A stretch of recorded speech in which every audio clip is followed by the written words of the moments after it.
From the great American Central Plains and the rolling prairies of Kansas, I bid all of you warm greetings, wherever you are in space and time.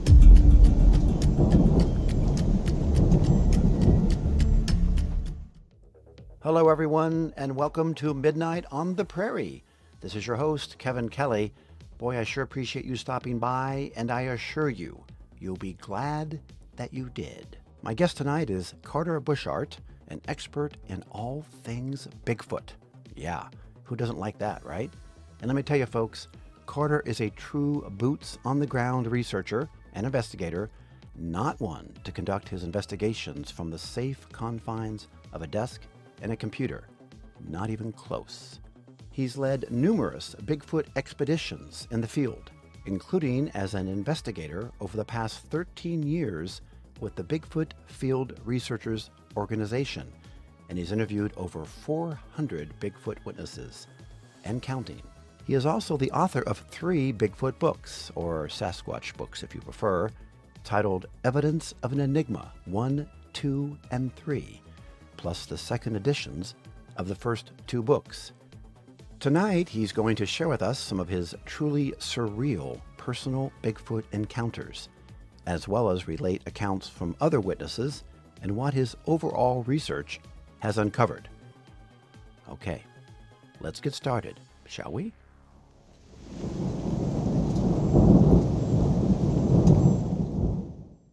Welcome to the show, Carter. Thanks so much for agreeing to appear on Midnight on the Prairie. Thanks for having me. Yeah. Well, I've really been looking forward to visiting with you. Excited about the chance to kind of learn about your work, help spread the word to others. And I don't think you know this, but I've had a lifelong fascination with Bigfoot as well. And I was kind of thinking back, when did that start and why? And I remembered a specific moment. And it's when I was 13 years old in 1976. And my parents and I and a friend were staying at a Motel 6, which was pretty new then. I think it was the first time we'd ever seen one. Of course, you couldn't Yeah. pick what you were going to watch. You know, it's a TV with the 3 channels or whatever. There was a special on Bigfoot and the Loch Ness Monster, and I remember being transfixed. And ever since, it's stuck with me as something that I'm just completely fascinated by. I was curious, when did you first become fascinated with Bigfoot and why? What's your story?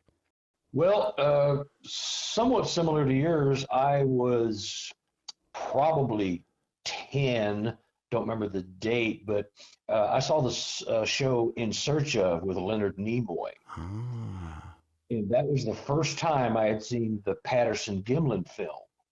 And when I saw that, I went, that's real. hmm, That's real. Oh my God. And I already had a reason, I had a belief, let's say, that the world was not as it was told to us and as it appears. There's yeah, far more going on in the world and the universe. But once I saw that, I was hooked. And, it took a while to sink in because I didn't get into the Sasquatch research officially till 2010, somewhere in there. yeah. Just life got in the way. I was a rock drummer for about 20 Yeah, years. yeah, I I did saw that. comedy. That's awesome. Yeah, I did comedy for about 5 years. So I had a 25-year break from reality. I was living my own reality. Right. And so, but I had certain things happen to me after that guided me to where I'm at today. Okay. You know.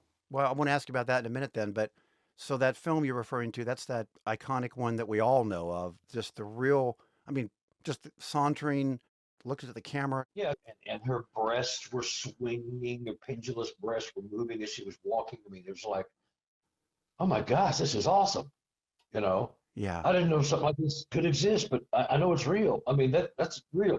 And that was before hoaxing. right. So I had no idea that that was not real, and it turned out it was real. That film is passed muster by everybody and their mother who wants to try to find it to be fake. It's not. It's a Okay, I real was going to thing. ask you that. So they've tried to analyze it and so forth, and I guess shadows and everything else just matches up, and I guess the Oh, gait, is unusual gait, but it doesn't look like it's a human trying to mimic it. well, the muscles are bulging in the legs and the back, the butt, the gluteus maximus. Everything is bulging and moving, and the sinew and everything is moving, and you couldn't do that. They did not have the technology, costume-wise, to come anywhere close to faking something like that. They didn't have the technology or the knowledge. Exactly. And so when you see these muscles bulging, if you put on a costume, uh, your muscles aren't going to be bulging through. You know what I mean? It was just Yeah. that's the thing that did it, and a lot of work has been done to prove that it was fake, but they couldn't do it. They can't do it. Okay. It's the holy grail. Wow. To hear that it's panned out and still stands up the test, that's pretty amazing. And does it still stand out as one of the best ever? Because I mean, it's the best probably I've ever seen still, I think. Yeah, there's 4 or 5 films. The other film is the Paul Freeman film, and that he worked in Walla Walla, Washington. He was actually a conservation officer, Oh. and he was seeing these Sasquatch on a regular basis, and he started filming. And I've got his footprint hanging here in my office. But this creature, it has not proven to be fake either. And his son, he's passed away now. His son is continuing his work. So there's the Paul Freeman footage. If you get a chance to look at it, you'll see it, and he's just a simple guy, and he was doing this research behind the backs of the conservation department, because the conservation department adamantly denies these beings exist. Yeah. Mostly across the country. Yeah. Washington would be one of those places that does not deny the existence because there's too much activity up there. You know, I mean, Washington's the capital, Sasquatch capital of the country. You know, it occurs to me right off the bat, it's too bad that we have to look at it from the perspective of whether it's real or not, whether it's authentic, whether it's convincing, because I've thought about that in the context of you a lot leading up to this. And, you know, your mission of communicating your research is a very difficult one. And I sympathize with that because, and you've gone to great pains in your books and so forth to say things such as, you know, you acknowledge the skepticism surrounding Bigfoot. There could be other explanations for the situations that you report, but you go out of your way to say that you just hope people will be open-minded, consider the findings, and use their own judgment as to where they fall, right? That's all you got to do is have an open mind. You don't have to believe it, but just consider it. And in my first book, I call it my Brussels sprouts theory, where you don't like Brussels sprouts. You go to a friend's house for dinner and they serve Brussels sprouts.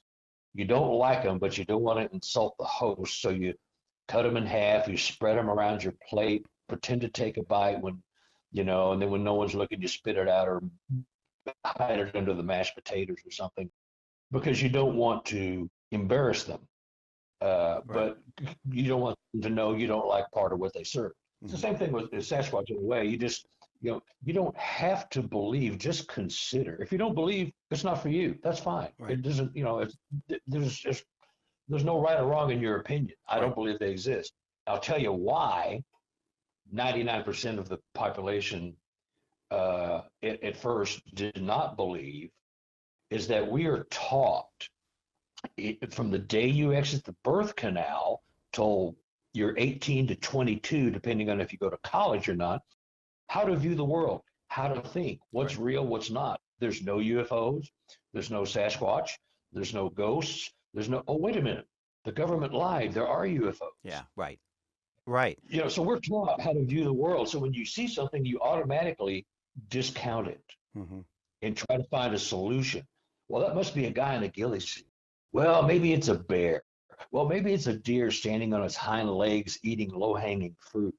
You find any explanation you can to explain what you saw because you know that can't possibly exist. Why? Because the government told you it doesn't exist. You know, yeah, and I've thought about this a lot because it is just part and parcel with Bigfoot. You always have to struggle with that issue of skepticism and cover-up possibility, that type of thing.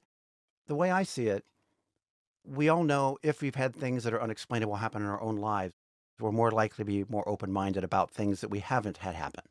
And that's the category I'm in. That's where I come from that really fuels me doing this podcast, because I've had enough strange things happen in my life that if I try to tell other people, they could easily think I'm crazy or making it up, but I know it's true. Now, Yeah. I've not seen a creature that I've thought is a Bigfoot, so I have a little less ability to just automatically believe. However, your books are incredibly compelling and have certainly got me thinking much more along those lines. I have to tell you that.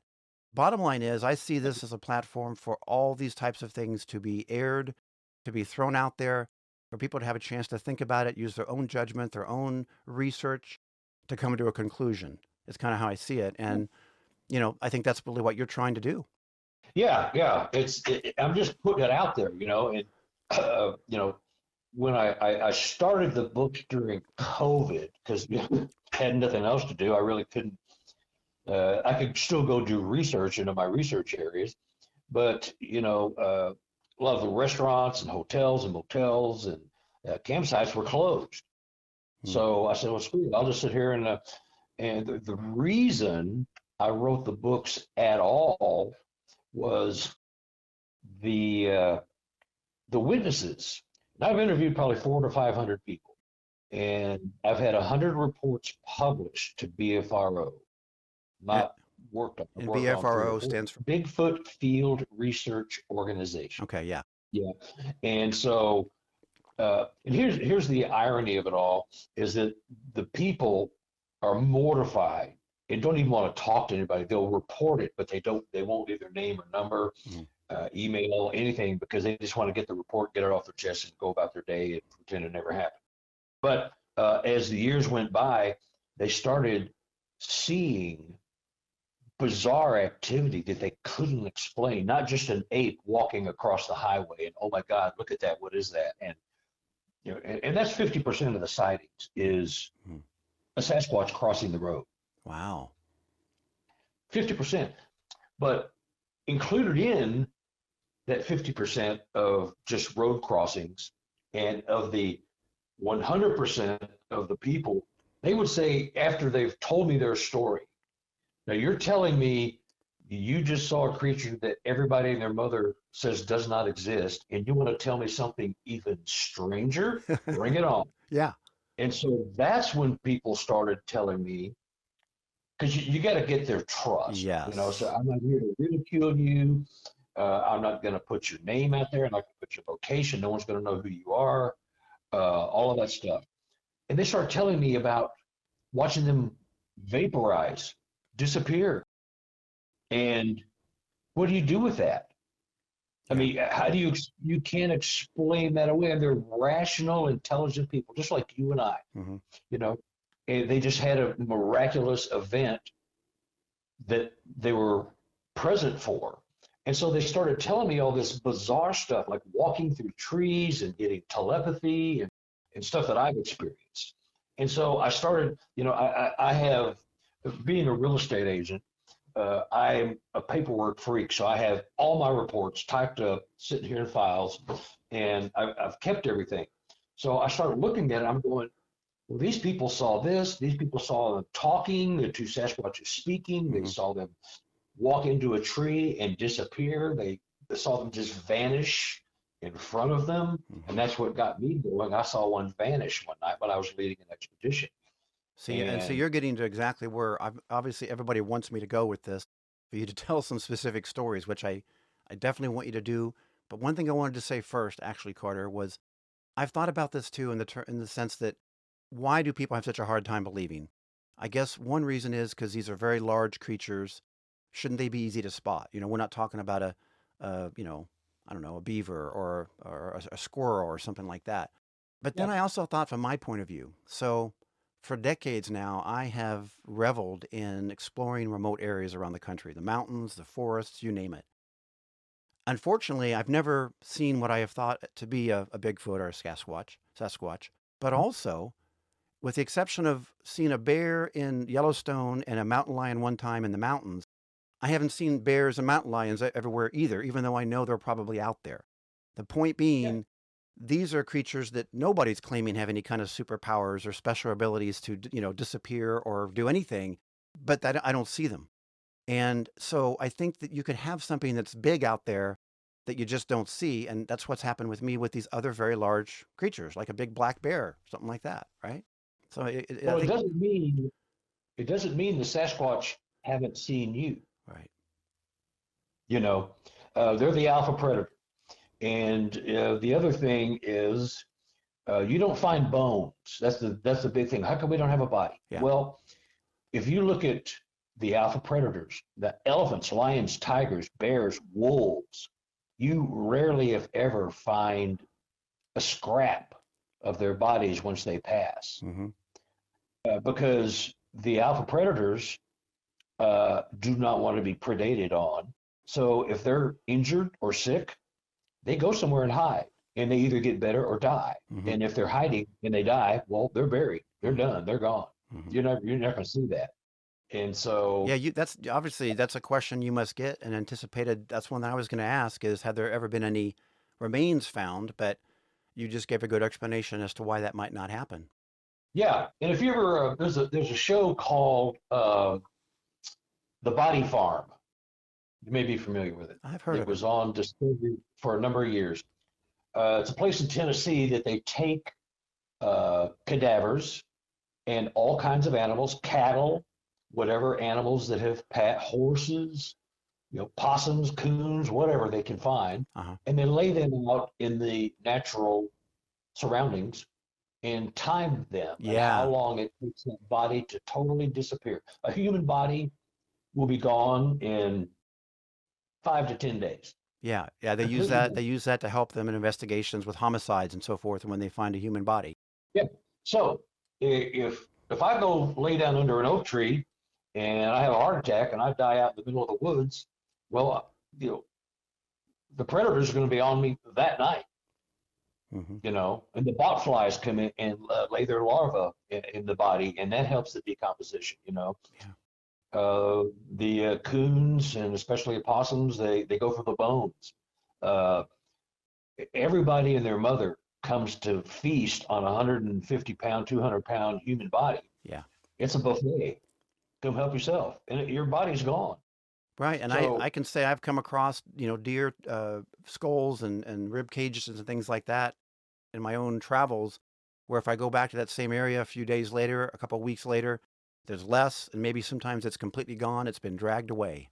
Yeah. Yeah. So that's why. Okay. And they don't want to be found, and they're highly intelligent. They're far more intelligent than we are. Right. So they don't want to be found, and they have these skill sets, I believe, and I've seen one disappear in front of my eyes, so I have ammunition for my theory. But so if well, they you know don't what? want to be found, I would love to hear that. I mean, that'd be a good one to kick it off if you don't mind, to kind of hear what happened in that encounter. Would you mind? Yeah, no, it's an awesome story.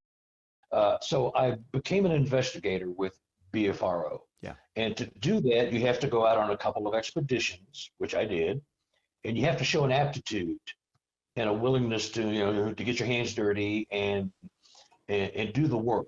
Mm-hmm. And a lot of it is tedious stuff. But anyway, I was leading an expedition. It's about 11 o'clock at night. And one of our party, there was about 12, 13 of us, somewhere in there. So we split up into two groups. We stayed in one area, and the other group was going to circle, and we had a map. They were going to circle, make a big circle, and come back to where we were and see if they saw or heard anything. Mm-hmm. This is, at night. We don't do anything until night. So we're sitting there in silence, waiting for them to come back. We're trying not to make any noise. So at the time, the people that brought me into the group were ape only. There's no such thing as a paranormal Bigfoot. It's ape only, and they were hostile and hateful in their defense of their belief system. Oh boy! To the point where, well, if you think that, you're a fool, you're an idiot, and a lot of other much worse words. But anyway, mm-hmm.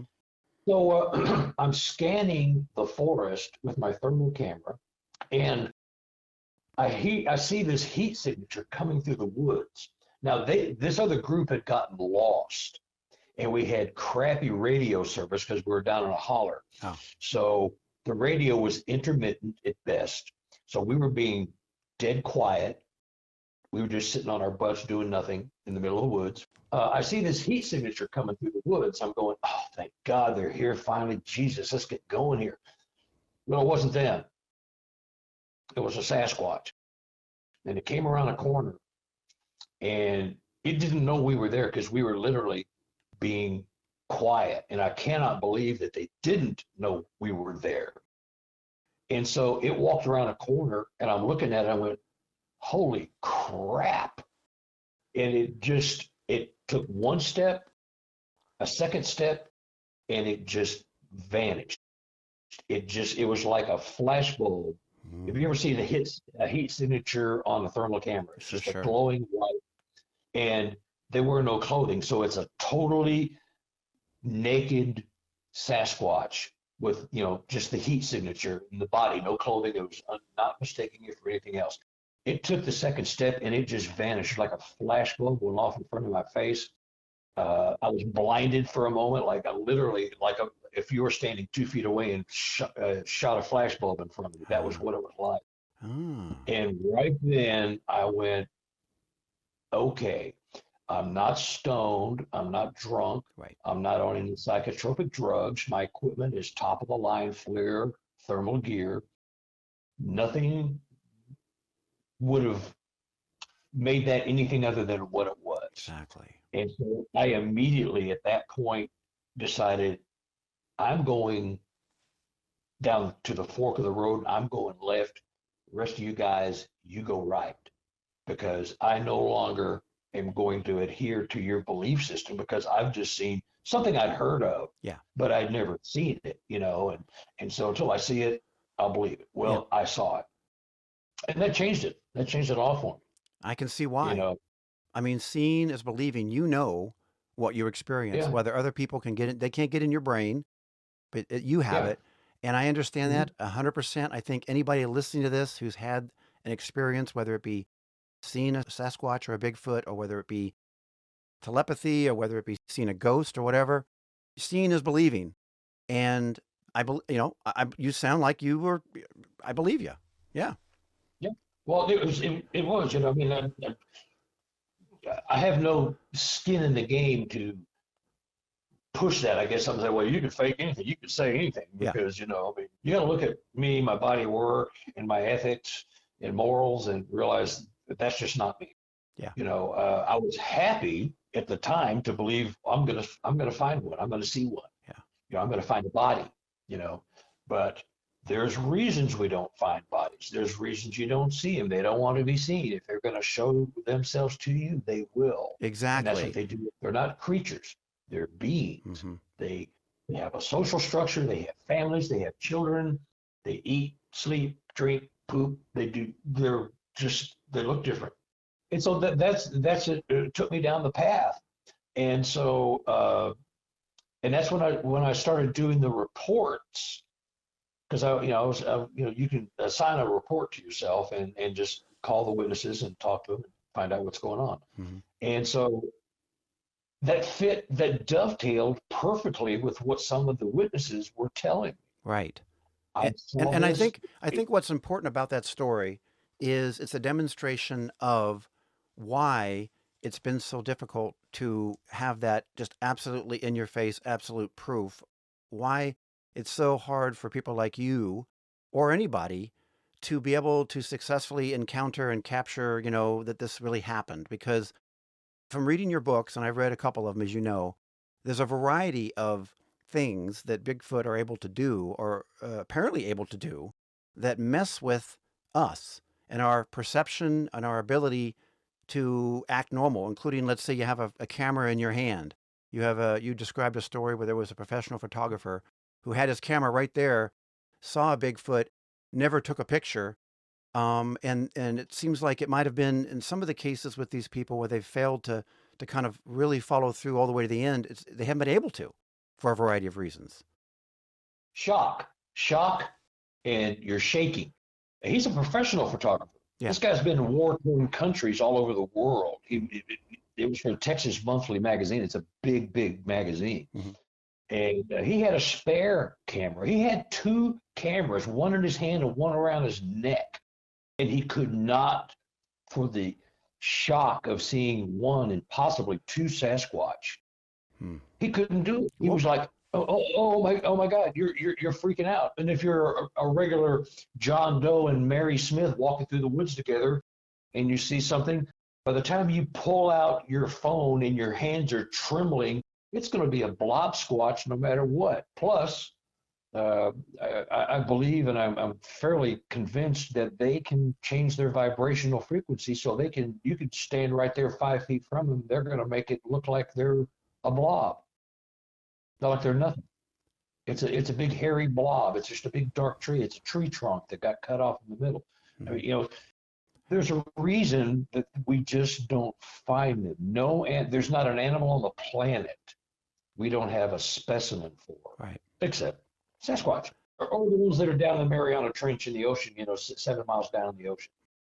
Right. But we know they're there. We just don't have specimens yet, necessarily. So, but that's how I got to the point where I am totally 110%, locked into they have paranormal and quantum skills we just do not believe they can have, because we've been taught that way. Right. And because it's completely out of the realm of really that we would think anything or person or being would have. I would love it if you could give some other examples of those kinds of situations where some type of a power or some type of an ability was used that affected the witnesses during the encounter, including their ability to, get the photo, that type of thing. Yeah, I have a really great story. It involves my wife. She, we share an office here at the house. Every now and then she'll just play around. She'll come in here and she'll look at my, photos and videos and evidence I have on my desk. And she'll go, well, I'm glad you've got a little hobby, honey. I'm glad she'll pat me on the head. Just kind of mess, Right. And I know she's messing with me, and she's seen this stuff, and she at the time was mostly convinced they exist, but there was still doubt as to some of the things I was describing. Yeah. The quantum stuff. So anyway, I said, let's go to my research area. Let's go to one of my research area, and let's just go camp for the weekend, and maybe something will happen. Maybe something won't. Probably now that I'm going to take you somewhere and prove it to you, of course, it won't happen. Of course, yep.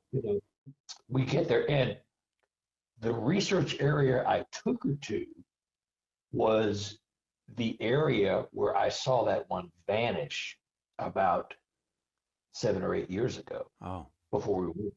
So that became my research area. And I have a very good friend who just passed away. He's was a preacher, and that was where he had 2 Class A sightings in that exact area. And so, and I would say 75% of the time I have been there, I have seen or heard or felt a presence. Right. So I know that's where they live. I call it their living room. They live there. So anyway, my wife's an old Nebraska farm girl. She's not afraid of getting her. She's not a girly girl, so she just go camping, gets dirty and all that stuff. There's no bathroom. I always rough camp, remote camp, Yeah. And so we go to this area, and they have this area. It's in Ellington, Missouri. And they have an area there. It's a conservation area. And they have food plots there. And what the food plots are for is to attract any and all types of wildlife, from insects to birds to snakes to bears, big cats, deer, whatever, anything. Yeah. And so in these food plots, you can't hunt. You can hunt in the conservation area, but on the food plots, they say there's no hunting here, absolutely. Because the animals are sitting ducks. They're sitting there eating food that are put there by the conservation agents. And so they're just sitting ducks. So anyway, they have this there was about 100 yards from where we parked down to the area I was taking her, which was where I saw that one disappear several years before while I was leading an expedition. And that area has been very lucrative for me. I've got all sorts of things. Anyway, we park and there's a big steel gate that swings across. You cannot drive down this ravine. It's really jagged and rocky, and it's treacherous, especially for four-wheelers. You can't obviously get a car down there, but four-wheelers and stuff like that, they just blocked it off because they got tired. The conservation department got tired of getting phone calls. Can you help tow me out? I got my four-wheeler. I cut my tires with jagged rocks, whatever. Anyway, so there's a big gate, and I backed my SUV up to the gate, and we start walking down, and within a couple of minutes, my wife's already going, nope, I'm done. I'm out. I believe you. I'm creeped out. Something's not right. It's the heebie-jeebies, you know, the hair in the back of her neck was standing up. She got the sense that you're being watched. Everybody gets that. Yeah. The sense of being watched. Sure. I was getting the same feeling, but I knew what was going on. I knew they lived there, and I could tell from her and my sensations that they were there. That they were there. They're just watching us. They're just, you know, messing with us. So as we go down, we get about a quarter of the way down. She's going, nope, I'm done. You know, take me back. I'm done. I believe you. I don't like it here. It's creeping me out. And so I said, she said, well, give me the keys. I said, no, you're not getting the keys. They're in my pocket. We're going to go down. Nothing's going to happen. And so she said, no, I want to go. So I take my flashlight and I point it up to where my car was parked. Look, we're finding the cars right there. And I'm looking at the gate and my car is gone. I'm going, where's the car? And she's looking up there. She goes, what do you mean, where's the car? It's right there. You're shining your light on it. I said, no, the car's gone. Where the blankety blank is my car? And so for whatever reason, I shined it down to where we were going, thinking like somehow, okay, I got turned around or whatever. And there's my car at the bottom of this ravine, at the end of the ravine. No way. Where it could not possibly be. And I'm shining the light down there. I said, well, there's my car. How did it get down there? And she's looking at me going, you quit messing with me. You stop this right now. The car's not there. What do you mean it's there? Look, the car's there. How to get there? I shine it back up to where it was. It's not there. And she sees it is there. What are you doing? Quit messing with me. So you're seeing two completely different realities. You're seeing at the bottom of the ravine. She's seeing it up above you. Yeah, she's seen it where it was. Yeah. And it never left. Wow. The Sasquatch were, I will call it mental telepathy. This will probably stretch the credulity of some people, but I went there to show her. The Sasquatch were there to show me what they can do. And so after about 10 minutes of this, we go ahead and go back because she's freaked.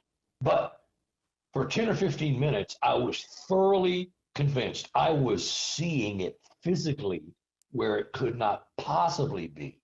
Even if you couldn't even helicopter it in and drop it down there. Right. There's too much canopy, too much tree. So they were messing with me. And that was my first introduction to the mental telepathy. Where they essentially cause an hallucination, I guess is one way of saying it. Yeah. I was seeing something that wasn't there. Totally blew her mind. And it blew my mind. But I was already convinced they had these skills. I just had not experienced it. I'd been hearing about it from witnesses and things of that nature. I had all kinds of reports from witnesses about this very thing.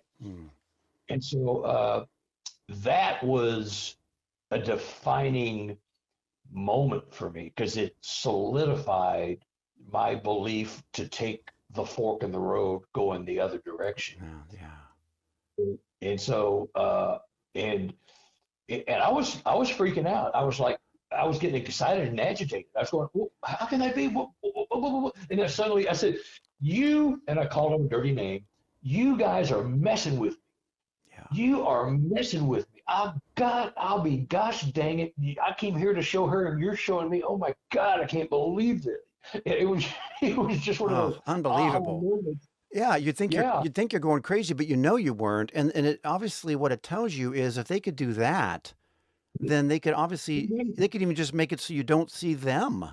Right if they're right there in Mhm. front of you, it sounds like. They could be 20 feet away, Yeah. but they're projecting something else, causing hallucinations so you don't even see them. Yeah. I've had dozens of witnesses tell me they were looking right at one and didn't have a camera, but they weren't trying to take a picture. They were looking right at it. And it slowly just disappeared right in front of them. It vaporized. It just vanished. Hmm. It didn't even run or walk. It was just standing there and then it wasn't there. That Just makes me like think of like somebody. an interdimensional type thing where, it Yeah, can come and go from our reality, perhaps, or something like that. it's exactly what it is. Interdimensional or portals. So they use dimensions or portals Hmm. to get from one area to another. And So that's when people tell you basically, these things, I bet you get a full range of everything from they're automatically assuming you aren't going to believe them to them feeling like they need to assure you that they're sane because it's probably hard for these people to sometimes come forward with this stuff. It's just like it has been with UFOs. well, yeah, people don't even want to talk about a Sasquatch sighting, period, Yeah. because their wife, their husband, their spouses, their co-workers, significant others, they're the ones that will make fun of you the worst because they know they can. Yeah.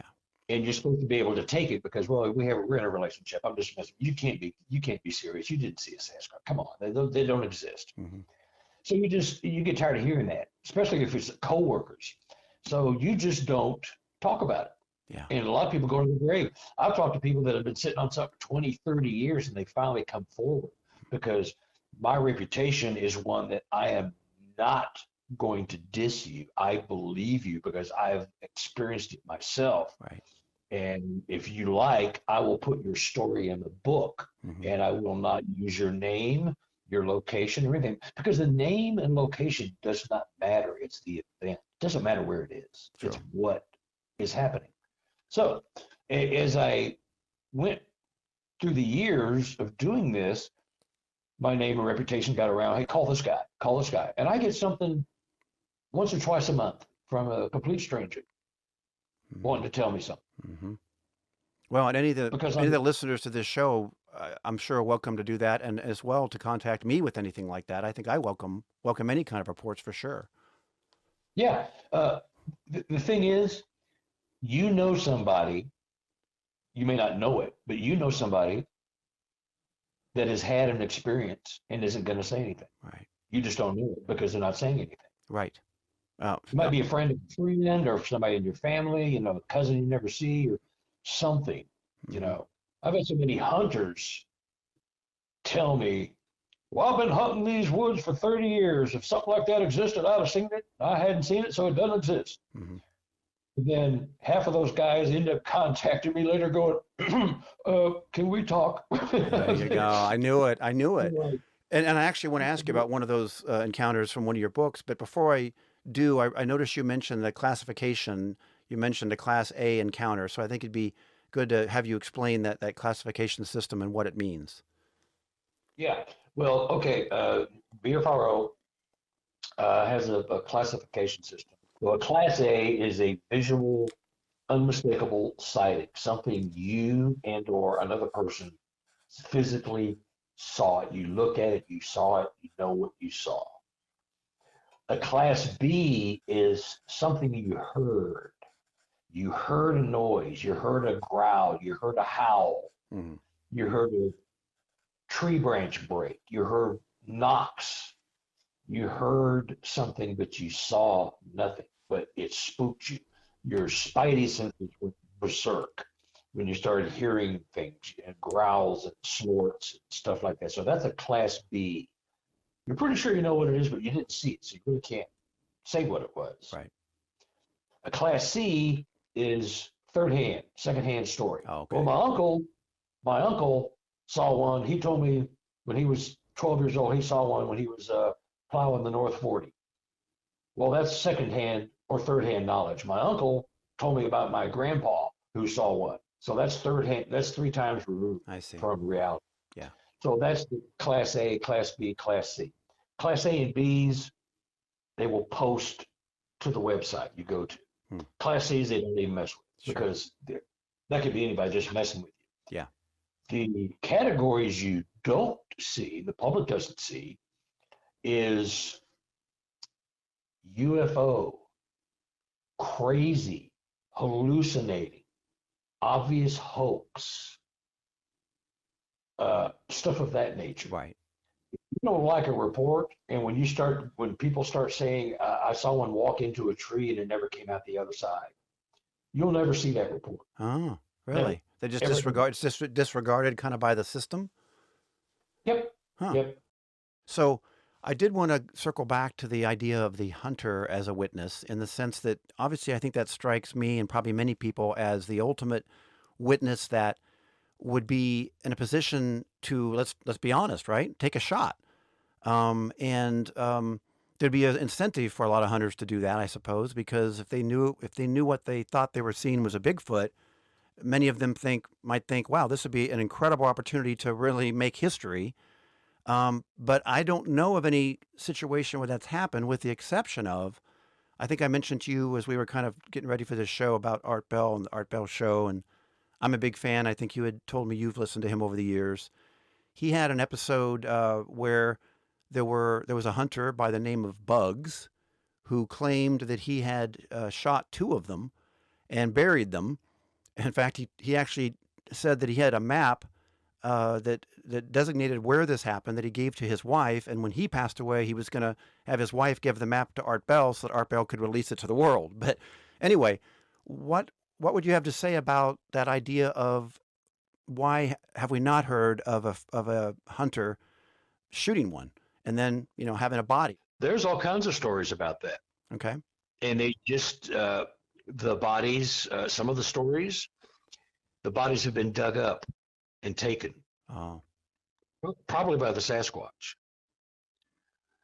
Because there is a $2 to $5 million bounty on bringing a body in. Oh, there is officially. Oh yeah, officially. Who's put that out there? Do you know? Random people, business groups. There's a couple of researchers or hunter types. Yeah. That have said we will pay a fee if you bring us a body. Boy. So if there really was one buried on private land or something, and there was money to be made, excuse me, they would have done it. Mm-hmm. Many times, there are stories of bodies being buried, and the next day, the body is gone. It's been probably dug up by the Sasquatch clan and taken someplace else. Right. Well, yeah, I remember one of your books where the hunter was up in the tree stand, and as I recall, there was a deer that ran past him. He then heard something coming through the woods. This would have been at night, coming through the woods behind him, behind the tree, and then he caught a glimpse of the Bigfoot. Eventually, the Bigfoot, I believe, ran away from him, and he turned on his headlamp and kind of saw it from the side as it was running away. And it didn't really address whether he ever attempted to try to shoot at it or anything, but it got me thinking, as I'm sure it would many people, that a lot of hunters would do that even just out of fear, right? Tell you what, though, Carter, we're about 45 minutes in, so let's go ahead and finish up this episode, part 1 of the 2 parts of my talk with you. So everybody, please join us on the other side, where we continue our talk with Carter, and we'll go into this aspect of encounters between Bigfoot and hunters, an area that's long fascinated me, because for one thing, you would think that a hunter would successfully shoot one, for instance, right? Whether that's morally right or not. And then we would have some very direct evidence of their existence. So we'll cover that and more in part 2 of my interview with Carter. Until then, please know that wherever you are in space and time, here it is always midnight on the prairie.